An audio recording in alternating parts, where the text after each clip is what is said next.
صدق الله العظيم. بارك الله لي ولكم في القرآن العظيم ونفعني وإياكم بما فيه من الآيات والذكر الحكيم وتقبل الله مني ومنكم تلاوته إنه هو السميع العليم.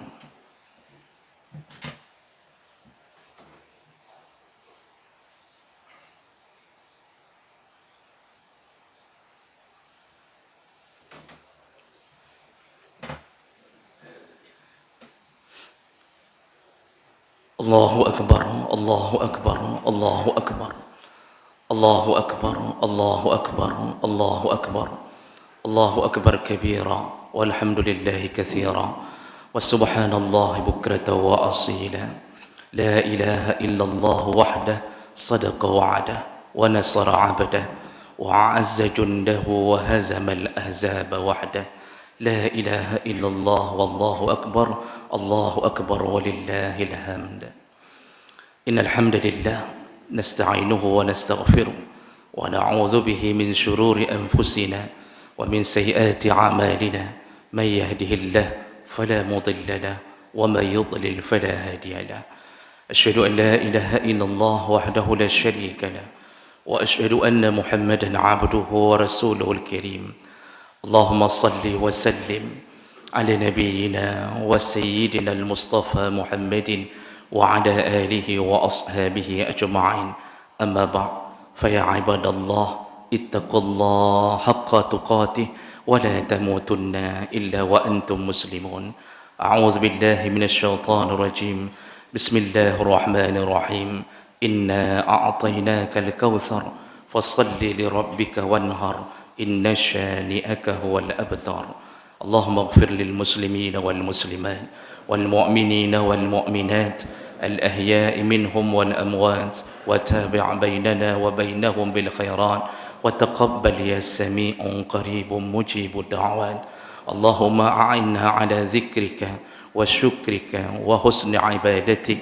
اللهم لا تجعل مصيبتنا في ديننا ولا تجعل الدنيا أكبر همنا ولا مبلغ علمنا ولا تسلط علينا بذنوبنا من لا يخافك ولا يرحمنا. ربنا آتنا في الدنيا حسنة وفي الآخرة حسنة وقنا عذاب النار والحمد لله رب العالمين. Segala puji bagi Allah, kemudian salawat dan salam kepada Rasulullah, pada keluarga dan seluruh sahabat-sahabatnya yang Allah muliakan. Jemaah salat Aidul Adha, bapa-bapa dan ibu-ibu yang telah berhadir melangkahkan kaki hanya karena berharap ridha Allah, maka kepada Allah lah kita memohon agar kita dikumpulkan kembali di dalam surganya. Amin ya rabbal alamin. Jemaah yang Allah muliakan, dalam surat Al-Mumtahanah ayat 4 Allah Subhanahu wa taala menyebutkan, qad kanat lakum uswatun hasanatun fi Ibrahim walladzina ma'ah. Telah nyata suri tauladan yang baik untuk kalian, kata Allah, yaitu pada diri Ibrahim dan keluarganya. Jemaah melakukan Allah, dalam Al-Quran, di antara semua kebaikan para nabi, keagungan para nabi, tapi hanya ada dua nabi yang Allah menyebutkan kalimat uswatun hasanatun melekat pada diri mereka. Yang pertama Nabiullah Ibrahim, yang kedua Nabi Yuna Muhammad sallallahu alaihi wasallam. Hanya dua nabi yang Allah katakan menjadi suri tauladan dalam kehidupan kita.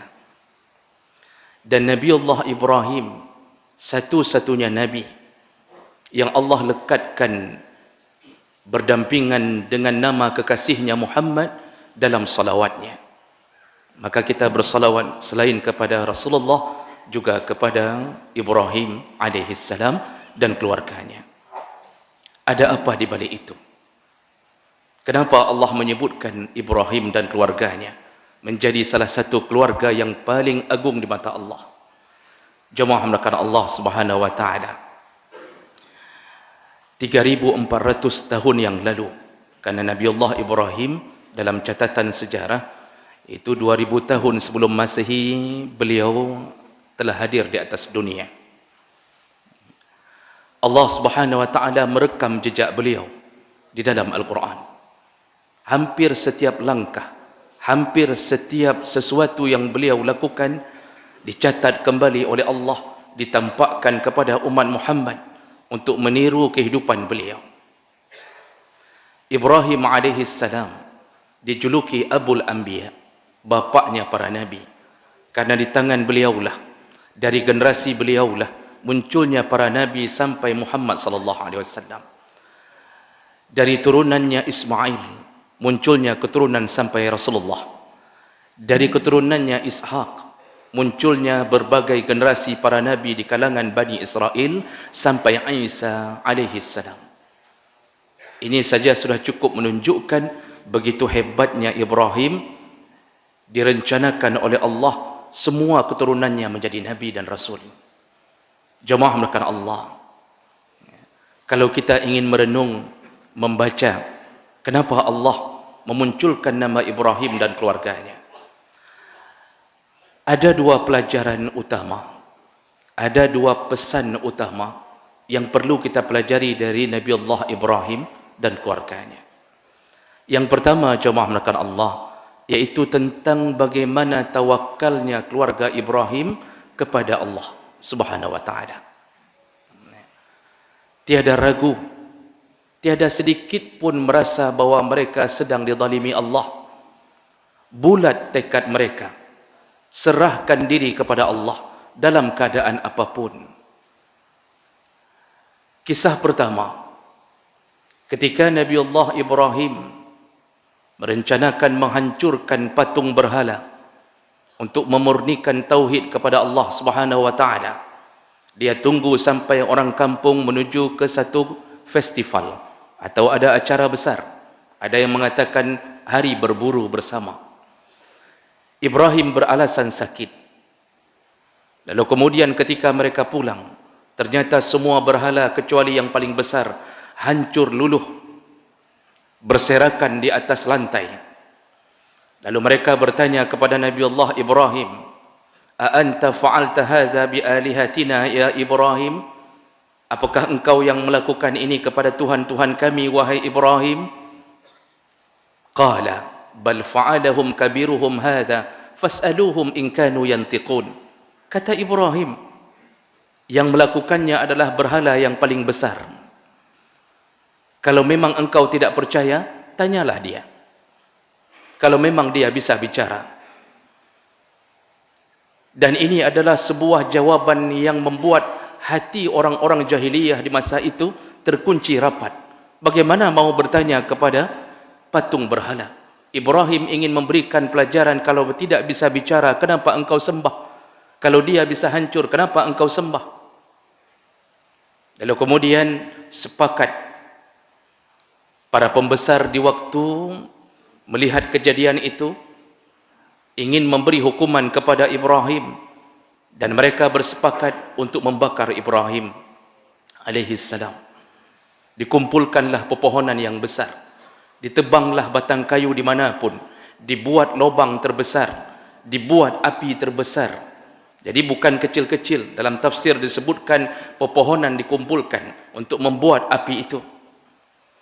Dan kemudian Ibrahim diikat. Lalu kemudian orang-orang menjauh dari api, tidak bisa mendekat ke api. Ada yang mengatakan dalam tafsir berpuluh meter mereka menjauh karena panasnya area sekitaran api, disebabkan besarnya api. Jadi bagaimana Ibrahim dimasukkan ke dalam api? Dalam tafsir disebutkan Ibrahim tidak digiring ke dalam api, tapi dicampakkan dengan manjanik. Manjanik itu pelontar batu, ya, seperti ketapel yang bisa melontar batu besar. Ibrahim dimasukkan ke dalam manjanik, lalu kemudian dilemparkan ke dalam api karena orang-orang tidak bisa mendekat. Masuklah Ibrahim ke dalam api. Lalu apa yang terjadi, jemaah menakan Allah Subhanahu wa taala? Ada riwayat yang mengatakan Tapi sebahagian ulama mengatakan hadis ini dhaif, wallahu a'lam. Riwayat itu mengatakan ketika Ibrahim sudah berada di dalam api, lalu kemudian malaikat yang menjaga angin dan menjaga hujan mendatangi Ibrahim lalu bertanya, adakah yang bisa kami bantu wahai Ibrahim? Lalu Ibrahim menjawab, wa amma ilaika fala, aku tidak membutuhkan bantuan kalian. Lalu datang malaikat penjaga bumi, dia kembali menawarkan jasanya kepada Ibrahim, adakah yang bisa kami bantu wahai Ibrahim? Ibrahim menjawab, amma ilaika fala, aku tidak butuh bantuan kalian. Lalu kemudian akhirnya datang Jibril alaihi salam, lalu mengatakan bantuannya, menawarkan bantuannya. Kembali Ibrahim mengatakan, amma ilaika fala. Panglimanya para malaikat datang, dia masih mengatakan, aku tidak membutuhkan padamu. Lalu kemudian Jibril berkata, kalau begitu ya Ibrahim, berdoalah kepada Allah agar Allah menyelamatkanmu. Apa jawaban Ibrahim? Aku tidak akan berdoa kepada Allah, karena Allah sudah tahu keadaan diriku. Allah lah yang akan ambil keputusan tentangku. Disitulah kemudian keluar kalimat Ibrahim, hasbunallahu wa ni'mal wakil. Ibnu Abbas dalam hadis yang sahih menyebutkan, kalimat hasbunallahu wa ni'mal wakil qalaha Ibrahim hina ulqiya finnar. Itu kalimat yang diucapkan oleh Ibrahim ketika dicampakkan ke dalam api. Dan itu pula yang disebutkan oleh Nabi ketika menghadapi musuh-musuh utamanya yang menyerang bagaikan bah, bagaikan air bah, begitu banyaknya pasukan musuh. Rasulullah menyebutkan hasbunallah wa ni'mal wakil. Dan apa yang terjadi jemaah melakukan Allah? Ada yang mengatakan dibakar 40 hari lamanya, menunggu sampai batang-batang tersebut benar-benar tidak tersisa. Begitu bencinya mereka kepada Ibrahim. Lalu kemudian selesai habis semuanya, ternyata Ibrahim alaihissalam bangkit dengan selamat, tidak sedikit pun terluka. Yang terbakar hanya tali pengikatnya. Kenapa? Ternyata Allah Subhanahu wa taala telah memerintahkan kepada api, ya naru kuni bardaw wa salaman ala Ibrahim. Wahai api, jadilah engkau dingin dan selamatkanlah Ibrahim. Allah mengatakan dua kalimat, jadilah dingin dan selamatkan. Kalau sempat satu kalimat saja, maka Ibrahim akan tersiksa di dalam dinginnya. Maka tafsir menyebutkan Allah sengaja mengucapkan dua kalimat, dinginlah dan selamatkan. Kalau sempat tidak diucapkan salaman, maka Ibrahim dingin, tapi kemudian tersiksa dalam dinginnya. Maka jemaah melakukan Allah, lihatlah apa yang dilakukan oleh Nabi Allah Ibrahim. Tiada keraguan sedikit pun. Tiada rasa takut sedikit pun. Dia serahkan dirinya bulat-bulat kepada Allah Subhanahu wa taala. La khaufun wa la hum yahzanun. Inilah imannya orang mukmin, tiada takut, tiada sedih. Maka jadilah seorang ayah yang di mana-mana ketika kita bertindak, tawakkallah kepada Allah. Jangan sedih sedikit pun ketika Allah sedang memberikan kita musibah. Karena Allah tahu yang terbaik untuk kita di saat kita tidak tahu apa yang Allah lakukan untuk kita. Kalau Allah Subhanahu wa taala sedang memberi sesuatu, terimalah apapun bentuknya. Kalau diberi nikmat, bersyukurlah. Sedang diberi musibah, bersabarlah. Maka Allah akan menunggu jalan yang tepat untuk memberikannya di waktu yang tepat. Bagi mereka yang hari ini penuh dengan lika-liku kehidupan, belum ada rezeki, begitu susahnya mendapatkan rezeki, tawakkallah kepada Allah. Jadilah ayah yang saleh. Ini kasus yang Allah ceritakan dalam Al-Quran tentang tawakalnya Ibrahim alaihi salam. Kemudian berlanjut jemaah melakukan Allah Subhanahu wa taala. Sudah lama Ibrahim setelah mengalami masa-masa pembakaran itu, lalu kemudian Nabi Allah Ibrahim menikah dengan Siti Sarah. Lalu kemudian menunggu 86 tahun lamanya dari umurnya, belum diberikan momongan oleh Allah Subhanahu wa taala. Nabi Ibrahim alaihi salam berhusnudzan kepada Allah. Tidak pernah dia berprasangka buruk kepada Allah. Tidak pernah dia berprasangka kenapa Allah menjadikannya orang yang tidak mempunyai anak. Yang muncul hanya kerinduannya, semoga Allah memberi. maka kalimat yang dia ucapkan selalu di setiap waktu, Rabbi habli minas salihin, ya Allah berikanlah aku anak yang saleh. Jemaah melakukan Allah, Nabi Ibrahim kalau meminta anak, dia tempelkan kalimat salihin. Ya Allah, kalau engkau berikan anak, berikanlah yang saleh. Kalau kita hari ini kadang-kadang lupa menempelkan kalimat itu. Kita hanya meminta, ya Allah berikanlah aku anak. Kita tidak peduli mau saleh, mau tidak. Kadang-kadang tidak menjadi bahagian rencana kita. Yang penting punya anak. Ujung-ujungnya anaknya yang mencelakakannya. Jemaah melakukan Allah, akhirnya Siti Sarah mengizinkan Ibrahim untuk menikahi salah satu budaknya, pemberian dari salah seorang raja yang bernama Siti Hajar. Dan ternyata Allah berkehendak Siti Hajar hamil, Siti Hajar mengandung, dan di saat itu timbullah rasa cemburu pada Siti Sarah. Lalu Allah perintahkan Ibrahim alaihissalam, hijrahkan Hajar agar tidak terjadi sesuatu dengannya, yaitu dengan Sarah. Maka ketika menerima perintah itu, Nabi Ibrahim membawa Siti Hajar. Pada waktu itu Ismail alaihissalam baru saja dilahirkan. Dibawalah ke lembah di Mina. Lalu kemudian Nabi Ibrahim menurunkan Siti Hajar dan Ismail yang masih merah dari kenderaannya. Lalu dia tinggalkan dan dia langsung ingin berpaling untuk kembali. Tidak lama. Tapi kemudian Siti Hajar mengejarnya. Lalu fataba'athu ummu Ismail. Dalam hadis riwayat Bukhari disebutkan, ketika Ibrahim menurunkan Siti Hajar dan Ismail, kemudian Siti Hajar mengejar Ibrahim yang ingin langsung berbalik. Dipegang kakinya oleh Siti Hajar. Ibrahim masih berada di atas kenderaan. Lalu Siti Hajar berkata, ya Ibrahim, aina tazhabu? Tatrukuna bihazal wadi laysa fihi insun wala syai'. Ibrahim, kemana engkau ingin pergi? Tegakah engkau meninggalkan kami di tempat ini yang tidak ada manusia seorang pun dan tidak ada apa-apa karena lembah yang gersang? Lalu kemudian fakarrara zalika miraran. Terus saja Siti Hajar bertanya kepada Ibrahim, walam yaltafit ilaiha, tapi Ibrahim tidak menoleh kepada Hajar. Ibrahim bukan sombong, Ibrahim bukan tidak peduli, dia menahan perihnya di hati. Dia tinggalkan anaknya yang baru lahir, dia tinggalkan salah satu istrinya yang tercinta, yang taat kepada Allah Subhanahu wa taala. Bukan dia tidak ingin memperhatikan mereka, tapi ketaatannya kepada Allah membuat dia ingin melupakan tentang anak dan istrinya sementara demi taatnya kepada Allah. Dia tidak berpaling, kata Rasulullah sallallahu alaihi wasallam. Rasulullah yang menceritakannya dalam hadis Bukhari. Lalu kemudian Siti Hajar berkata, karena tidak ada jawaban. Berkali-kali ditanya tidak ada jawaban. Lalu kemudian Siti Hajar bertanya kembali, Allahu amaraka bihadza? Wahai kanda, wahai suamiku, apakah Allah yang menyuruhmu untuk berbuat seperti ini kepada kami? Apakah Allah yang memerintahkanmu untuk membuat kami engkau tinggalkan di tempat ini? Di situ baru Ibrahim menjawab, qala na'am, benar wahai istriku.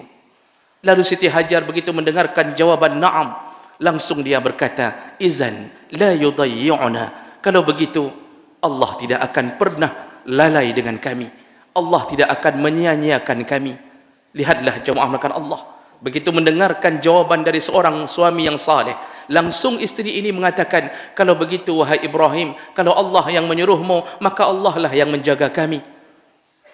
Pasti Allah tidak menyia-nyiakan kami. Kalau itu benar adalah perintah Allah. Maka Ibrahim kemudian meninggalkan mereka. Di balik derayan air matanya, dia tutupi air matanya agar tidak nampak pada istri dan anaknya.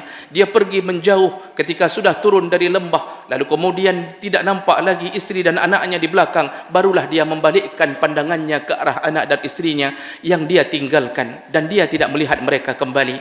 Disitulah dia mengadu kepada Allah Subhanahu wa ta'ala.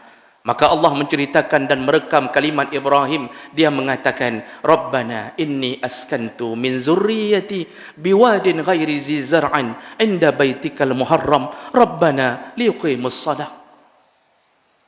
Apa kata Ibrahim? Wahai Tuhan kami, Sungguh aku telah meninggalkan keluargaku di tengah-tengah lembah yang tidak ada tumbuhan, tidak ada air, tidak ada apapun. Rabbana liyuqimus salah.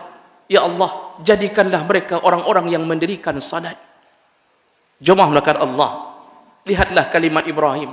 Dia tinggalkan istri dan anak di lembah yang tidak ada air, tidak ada tumbuh-tumbuhan.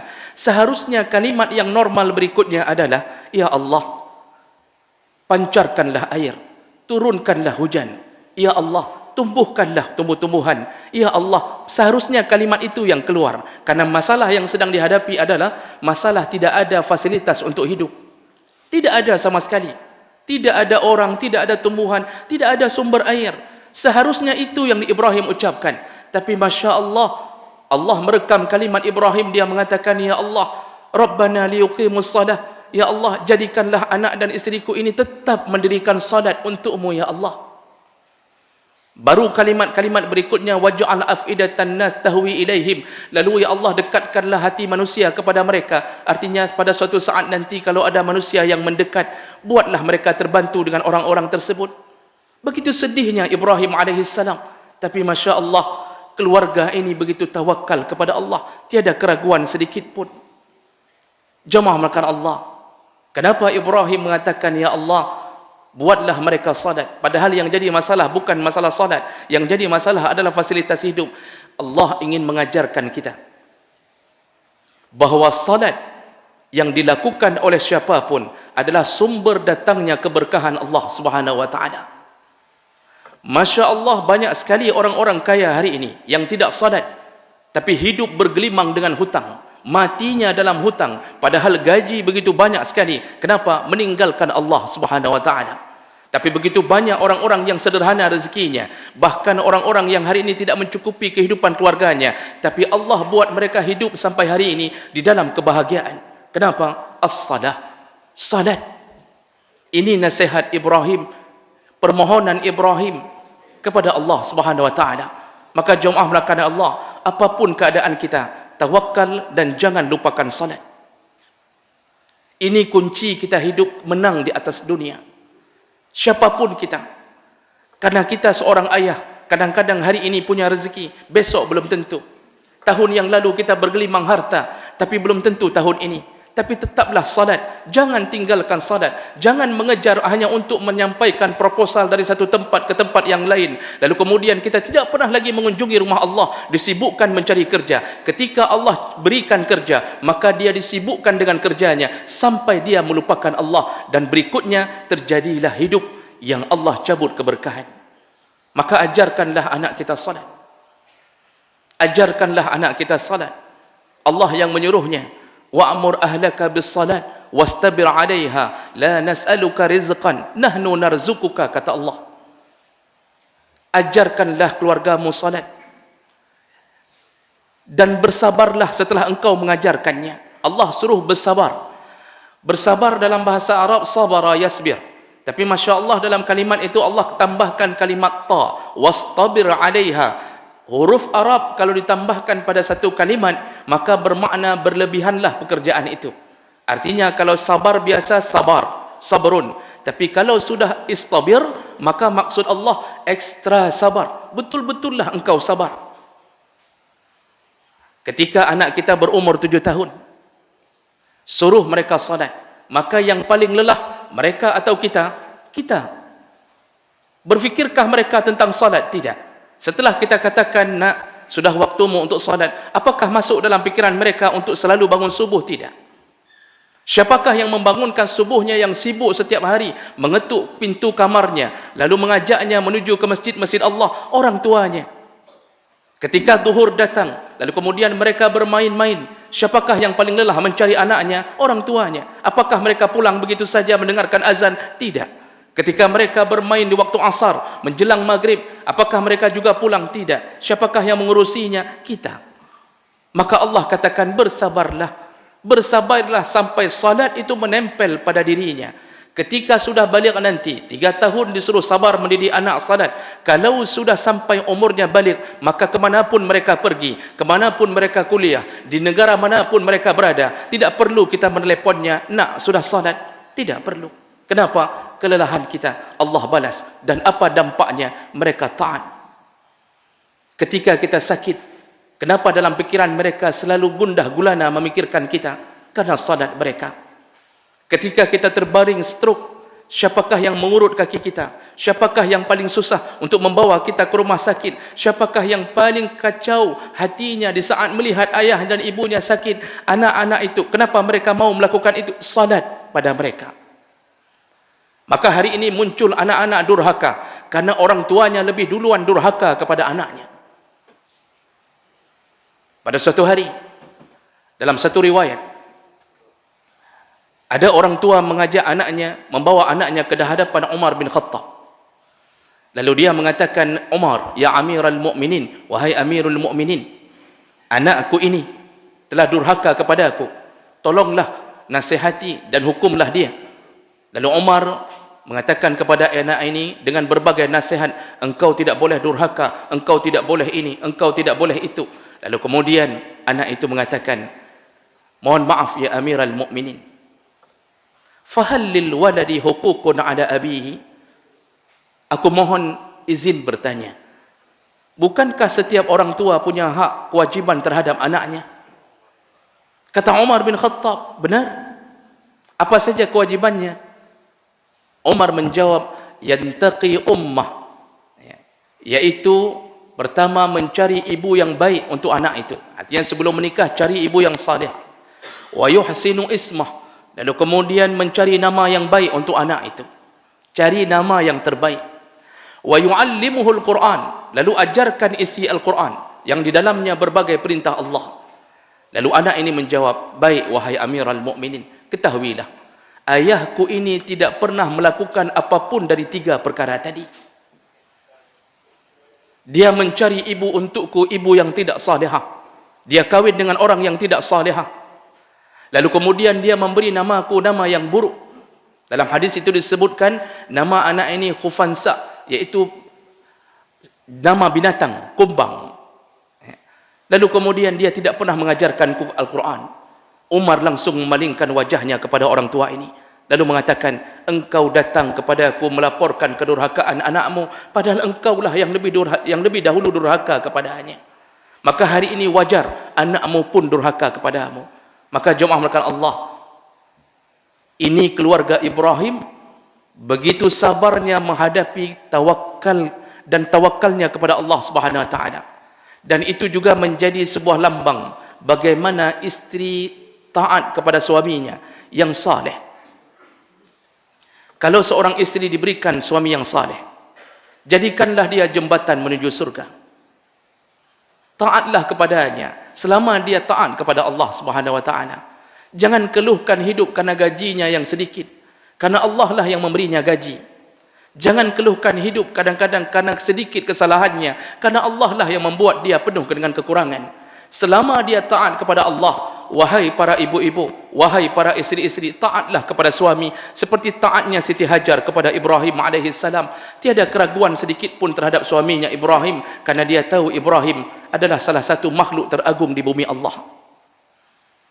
Jemaah melakukan Allah, akibat taat itu, apa kata Rasulullah? Ayyumma imra'atin matan wa zawjuha radin anha dakhalatil jannah. Setiap istri yang taat pada suaminya, maka Allah pastikan kalau dia meninggal dan suaminya ridha kepadanya, dakhalatil jannah, wajib masuk surga. Setiap istri yang taat pada suaminya dan ketika dia meninggal atau lebih dahulu meninggal suaminya dan suaminya ridha kepadanya, wajib masuk surga, kata Rasulullah, wajib. Hajar menerima kenyataan itu, dan kemudian dia mulai berlari-lari ketika Ismail mulai merengek-rengek meminta air, sampai muncullah hukum untuk melakukan sa'i akibat perjuangan Siti Hajar. Lalu kemudian Siti Hajar berdoa kepada Allah untuk memohon air. Lalu Allah datangkan malaikat dan diinjak dengan tumitnya. Dalam hadis sebutkan malaikat meletakkan tumitnya di atas tanah, lalu memancarlah air. Lalu kemudian Siti Hajar mengatakan Zamzam, Zamzam, berkumpullah, berkumpullah. Lalu dia menahan dengan air dengan tangannya, dia ciduk sedikit-sedikit. Ibnu Abbas mengatakan Rasulullah sallallahu alaihi wasallam mengatakan seandainya Siti Hajar tidak mengumpulkan air dengan tangannya, sungguh air itu akan terus mengalir sampai tenggelamnya dunia. Kenapa Allah hentikan air itu? Dia tidak ingin buat susah Siti Hajar. Dia tidak ingin membuat susahnya Siti Hajar untuk terus-terusan mengumpulkan air. Maka Allah tenangkan air Zam-Zam. Sampai hari ini, air terbaik yang ada di alam. Kenapa? Tawakalnya mereka kepada Allah. Hari ini kita meminum Zam-Zam suka-suka kita. Hari ini kita dapat membeli Zam-Zam dimanapun berada. Hari ini kita nikmati kehebatan, manfaat secara kesehatan dengan air Zam-Zam. Tahukah kita, itu Zam-Zam yang kita minum adalah air matanya Hajar dan Ismail. Zam-Zam yang kita minum adalah buah tawakalnya keluarga Ibrahim. Kita yang mendapatkan manfaatnya. Jemaah melakukan Allah. Lihatlah bagaimana Allah beri kepada orang yang bertawakal. Maka jemaah melakukan Allah. Kalau kita melihat selanjutnya keluarga Ibrahim alaihissalam. Ketika anaknya sudah berumur antara 10 sampai 13 tahun. Lalu Ibrahim kembali untuk melihat Siti Hajar dan anaknya. Begitu besar kerinduannya. Telah dia tinggalkan 13 tahun lamanya. Karena Allah mengatakan falamma balagha ma'ahu sa'ya, ketika sudah sampai umur Ibrahim as-sa'ya. Sa'ya itu umur yang sudah dianggap mau baligh. Para ulama mengatakan antara 10 sampai 13 tahun Ibrahim kembali ke tempat itu, lalu kemudian dia menghilangkan kerinduannya. Dia lampiaskan semua rindunya kepada Ismail alaihissalam. Namun tiba-tiba Allah mengujinya dengan ujian yang lain. Allah suruh menyembelih anaknya yang tercinta. Kenapa Allah suruh menyembelih? Dalam riwayat disebutkan, Ibrahim alaihissalam semenjak kehadiran Ismail alaihissalam, cintanya mendua. Sebelum hadirnya Ismail, terus-terusan bibirnya mengatakan tentang Allah, memuji Allah, berharap-harap hanya dari Allah. Tapi ketika munculnya Ismail, dia tidak bisa lepaskan dirinya sebagai seorang manusia. Mulailah cintanya mendua, satu untuk Allah dan satu untuk anaknya, yang dia nanti 86 tahun lamanya. Ketika hati sudah mulai mensyarikatkan sesuatu, walaupun tidak masuk golongan syirik. Ketika hati telah mulai mencintai makhluk Allah selain Allah Subhanahu wa taala. Ketika hati kita mulai menduakan Allah, disitulah Allah menguji kita. Maka Allah menyuruh Ibrahim, seakan-akan Allah ingin mengatakan, buktikan cintamu. Engkau mencintaiku sepenuhnya atau engkau masih mencintai Ismail, anakmu? Lalu Allah suruh sembelih. Di situ Ibrahim mengatakan kepada Ismail, inni ara fil manami an azbahak fandur maza tara. Wahai anakku, aku melihat dalam mimpiku bahwa Allah menyuruhku untuk menyembelihmu. Bagaimana pandanganmu wahai Ismail? Jemaah melakukan Allah, kalimat menyatakan tentang pertanyaan Ibrahim kepada Ismail itu bukan untuk berdiskusi. Karena banyak orang hari ini mengambil ayat ini lalu mengatakan itu berdiskusi dengan Ismail. Tidak. Ibrahim tidak mengajaknya berdiskusi. Karena setuju tidak setuju wajib sembelih. Kalau Ismail mengatakan tidak wahai ayah, tolonglah wahai ayah, tetap dia akan sembelih. Jadi untuk apa pertanyaan itu? Pertanyaan itu untuk melihat bagaimana perkembangan Ismail di tangan ibunya selama 13 tahun lamanya. Ternyata keluar kalimat yang menakjubkan dari Ismail alaihi salam. Apa katanya? Ya abatif al ma tu'mar satajiduni insyaallah minas sabirin. Wahai ayah, lakukanlah apa yang Allah suruh, maka engkau pasti mendapatkanku termasuk golongan yang sabar. Siapakah yang mendidiknya? Ibunya. Siapa yang membuatnya begitu hebat iman Ismail yang masih kecil? Doa Ibrahim ayahnya. Maka ketika ayah dan ibu bersatu untuk membangun sebuah ketauhidan, akidah seorang anak, yang ibu adalah orang yang berada di dalam rumah, disebut oleh orang Arab dengan ummul madrasah. Dialah pemilik madrasah. Maka peranan seorang ibu mendidik anak benar-benar terbukti dari kisah bagaimana akidahnya Ismail alaihissalam. Maka oleh karena itu, carilah ibu yang salihah. Jangan sembarangan mencari jodoh. Jemaah melakukan Allah Subhanahu wa taala. Lalu kemudian Ismail setelah pasrah kepada Allah dan perintah dari ayahnya, dibawalah Ismail dengan alasan ada sebuah jamuan. Ibrahim mengatakan kepada istrinya Hajar, tanpa ingin melukai perasaannya, wahai isteriku, pakaikan Ismail baju terbaik, berilah wangi-wangian, mandikanlah dia sebelumnya. Mau ke mana wahai kanda? Ibrahim mengatakan, ada jamuan yang kami harus hadiri. Siti Hajar tidak tahu. Dia tidak ingin Siti Hajar tahu, karena akan melukai perasaan seorang ibu yang telah mengandung, melahirkan, menyusui. Tiba-tiba anaknya disembelih oleh ayahnya sendiri. Akhirnya dimandikan, dipakaikan pakaian terbaik, diberi minyak wangi, lalu dibawa. Ini dalam riwayat-riwayat tafsir disebutkan. Lalu kemudian disitulah ketika membawa, kadang-kadang Ismail berjalan di depan Ibrahim. Lalu kemudian ketika dia berjalan di depan, hati Ibrahim begitu merananya. Dia lihat tampilan Ismail, begitu tampannya, begitu taatnya, begitu sopan santunnya, begitu baiknya. Tapi sebentar lagi dia akan berangkat di hadapan pisau yang akan dia sembelih. Maka kadang-kadang Ibrahim mengatakan kepada Ismail, nak, berjalanlah di belakang ayah. Dia tidak ingin melihat Ismail. Tidak sampai hatinya melihat anak yang terbaik. Dia akan sembelih anak itu. Maka dalam riwayat disebutkan kadang-kadang disuruh kembali ke depan karena kerinduannya ingin melihat terakhir sekali Ismail. Dia suruh balik, anakku, jalanlah di depan. Ketika tersiksanya hati kembali, dia mengatakan, baliklah ke belakang. Begitulah perjalanan Ibrahim dan Ismail. Disitulah syaitan datang, lalu mulai dia mengacaukan hati seorang Nabi Allah Ibrahim. Dia mengatakan, lihatlah anakmu. Begitu susahnya engkau mendapatkan anak yang saleh ini, tegakah engkau menyembelihnya? Lalu Ibrahim berkata kepada syaitan, demi Allah, kalau Allah yang menyuruhnya, sungguh berapapun anak akan kusembelih. Syaitan kecewa. Lalu dia datang kepada Ismail, dia datang kepada Siti Hajar, yang Siti Hajar berada di rumahnya. Lalu mengatakan, wahai Siti Hajar, tahukah engkau ke mana dibawa Ismail? Anakmu yang sopan itu, yang santun itu akan disembelih oleh Ibrahim.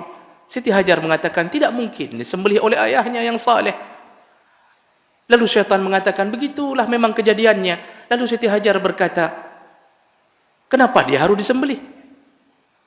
Syaitan menjawab, karena Ibrahim menuruti perintah Allah. Begitu mendengarkan kalimat itu, Siti Hajar langsung mengatakan, kalau Allah yang menyuruhnya, maka sungguh kami gadaikan nyawa kami. Seandainya punya anak beberapa, suruh sembelih semuanya, kalau Allah yang menyuruhnya. Setelah itu barulah datang ke Ismail. Dia katakan dengan bahasa, wahai Ismail, engkau akan disembelih oleh ayahmu. Larilah, jangan taat kepadanya. Lalu Ismail pun berkata, kenapa ayah menyembelihku? Tidak mungkin ayah menyembelihku. Dia sayang kepadaku. Lalu kemudian syaitan berkata, tapi begitulah kejadiannya. Lalu Ismail bertanya, kenapa ayah ingin menyembelihku? Karena saat itu Ismail juga dalam keadaan ragu-ragu apakah benar ayahnya betul-betul akan menyembelihnya. Padahal parang sudah disiapkan. Lalu kemudian Ismail berkata, kalau Allah yang menyuruh, maka sungguh aku akan terima semua perintah Allah. Begitulah keluarga ini, jemaah menakan Allah. Dan akhirnya dibaringkanlah Ismail wa tallahu lil jabin. Allah ceritakan proses itu. Ketika mau disembelih, pertama sekali dihadapkan wajahnya ke arah kanan. Tapi Nabi Allah Ibrahim tidak tega melihat anaknya yang akan disembelih. Lalu Ismail berkata, ayah, kalau engkau tidak tega, maka palingkanlah wajahku, hadapkanlah ke tanah, jangan lihat wajahku. Dan sebelum engkau menyembelihku, ya ayah, ada pesan yang ingin ku sampaikan. Yang pertama, setelah aku meninggal nanti, ambillah bajuku, lucutilah bajuku, lalu kemudian kirimkanlah kepada ibuku. Sampaikan salamku kepadanya. Dan jangan pernah ceritakan bagaimana rasa sakit yang kuterima di saat engkau menyembelihku. Dan kemudian, wahai ayah, jangan lihat ke arahku, sembelihlah, taatlah kepada Allah. Sampai Ibrahim mengatakan, sungguh anakku, engkaulah yang membuatku bertambah taat kepada Allah Subhanahu wa taala. Kalau bukan karena engkau, aku tidak tega melakukannya. Sungguh manusia tidak tega menyembelih anaknya. Anaknya lah yang membantu Ibrahim, subhanallah. Maka bapak ibu yang dimuliakan Allah, Apakah anak kita hari ini membantu kita menuju surga Allah? Atau anak kita hari ini yang malah menjerumuskan kita ke dalam jurang neraka Allah? Contohilah anak-anak Ibrahim alaihissalam. Akibat apa? Doa kepada Allah, tawakalnya mereka kepada Allah. Dia bantu ayahnya untuk menyembelihnya agar taat kepada Allah. Cuma melakukan Allah Subhanahu wa taala. Akhirnya Ibrahim memejamkan matanya. Dia sembelih. Ketika sembelih, berkucuranlah darah. Terpancarlah darah ke bajunya, ke wajahnya. Dan dia memberanikan diri untuk membuka matanya. Ketika dia lihat, ternyata yang dia sembelih adalah kibas. Yang dia sembelih seekor kibas. Dan Ibrahim dan Ismail telah berada di sisi kanannya. Subhanallah. Begitulah hasil ketaatan kepada Allah Subhanahu wa taala. Orang yang benar-benar tawakal, Allah akan ganti dengan yang lebih baik.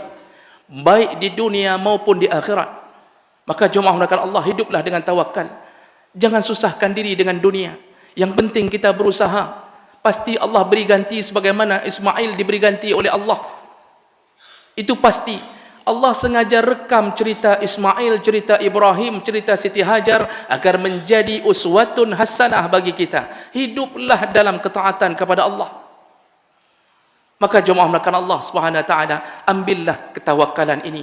Rasulullah sallallahu alaihi wasallam menyebutkan, in kuntum tatawakkaluna 'ala Allah haqqa tawakkulih la ruziktum kama ruziqat tayr yamshi himasan wa yarji'u bitanan. Kalau engkau benar-benar bertawakal kepada Allah, engkau serahkan dirimu bulat-bulat kepada Allah dalam segala urusanmu, maka engkau akan diberi rezeki oleh Allah sebagaimana diberi rezeki seekor burung, kata Allah. Apa rezeki seekor burung? Yamshi himasan. Ketika dia pergi, perutnya kosong, anak-anaknya tidak ada yang makan. Wa yarji'u bitanan. Dan ketika dia pulang, perutnya penuh, di bibirnya ada cacing-cacing yang dia akan berikan kepada anaknya. Padahal tadi waktu pergi dia tidak tahu mau ke mana. Burung tidak tahu mau ke mana. Tidak ada satu burung pun yang PNS. Tidak ada satu burung pun yang punya kontrak dengan perusahaan manapun. Tidak ada satu burung pun yang tahu pergi ke mana. Sebagaimana kita tahu mau ke kantor fulan, ke sana, ke sini. Tidak tahu. Mereka hanya terbang. Mereka hanya tawakal kepada Allah. Kemana Allah arahkan, mereka akan pergi. Tapi Masya Allah, dari balik kejauhan di atas udara, mereka bisa melihat cacing sedang menggeliat di bawah batu. Begitulah orang tawakal. Maka baik ni bersibuk dengan kerja sampai engkau meninggalkan salat duhur berjamaah. Jangan sibukkan kerja kita yang belum tentu membuat kita terjamin di akhirat. Karena dunia ini sibuk tidak sibuk, tetap kematian mendatangi kita. Di dunia ini berapapun gaji, maka Masya Allah ketika kematian datang, gaji itu tidak bermanfaat sedikit pun kecuali yang pernah kita sedekahkan. Maka hiduplah dengan tawakal kepada Allah. Dan yang terakhir, jemaah makan Allah, pelajaran yang terakhir dari Ismail, kita kabarkan dengan singkat, yaitu keluarga Ismail, keluarga Ibrahim alaihissalam adalah orang-orang yang sangat taat, sangat takwa, tidak pernah menolak sedikit pun apapun yang Allah perintahkan. Ini yang seharusnya kita ambil pelajaran. Apapun yang Allah suruh, lakukanlah, walaupun kita harus mengorbankan nyawa kita. Allah Subhanahu wa taala ketika menyuruh berkurban, ini bukti bahawa kita sedang diuji Allah, apakah kita sebenarnya orang-orang yang takwa atau tidak. Karena melakukan kurban adalah bukti ketakwaan.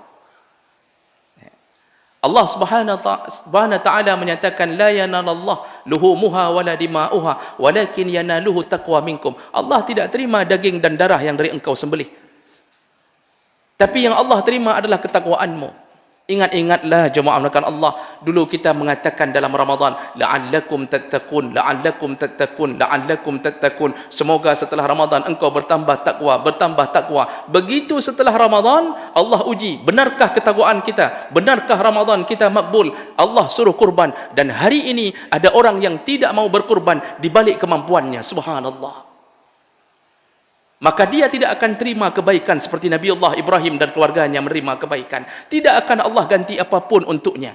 Jemaah melakukan Allah, ingat-ingatlah, berfikirlah. seluruh binatang yang tidak dikurbankan, tidak disedekahkan, tidak ada urusan dengan manusia, tidak dimakan dalam walimah, tidak ada akikah, tidak untuk acara apapun, semuanya punah satu persatu.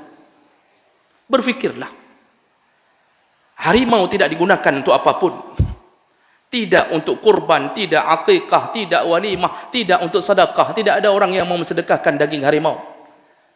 Apa yang terjadi? Punah. Kita hanya melihatnya sekali-sekali, itu pun kalau ada di kebun binatang.